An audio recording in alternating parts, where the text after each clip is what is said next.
And this year we chose to focus on the unique experiences of women. And I think this is in light of the raised awareness that we have of some of the challenges that we face in providing care to women.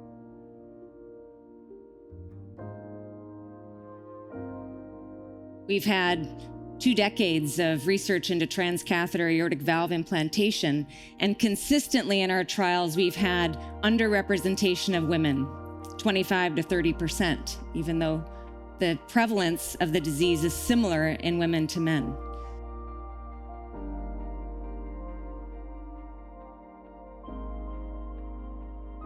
I first thought something was wrong when I was getting short of breath. I didn't really tell people to begin with until I went to my GP eventually.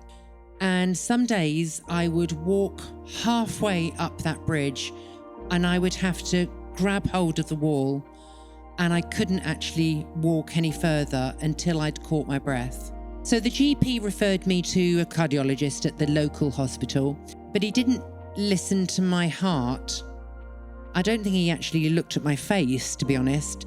I felt quite ignored. It's very important to understand at each step the lake, in fact, of something. The first information, the diagnosis, the way the first physician did not use his stethoscope, and then the shock of the decision. So it's a lot of things, in fact, just for one person. So there is really a lot of work, and it's very important to understand how it is crucial for a patient to have all these steps improved, in fact. Why is that? Why don't we have women in the trials so that we can answer the questions that need to be answered?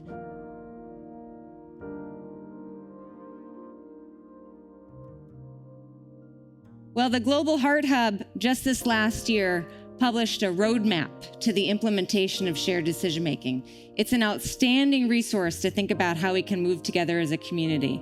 And I think that they said it best. Shared decision-making represents a cultural shift in healthcare. And I might add, in interventional cardiology and cardiac surgery specifically. To really successfully implement shared decision-making, we have to involve the patient, patient advocacy organizations, the clinical team, and researchers, really to overcome all of the barriers that we saw when we were putting together this roadmap. So I think no one individual group or entity is going to be able to overcome the barriers. It's about working together.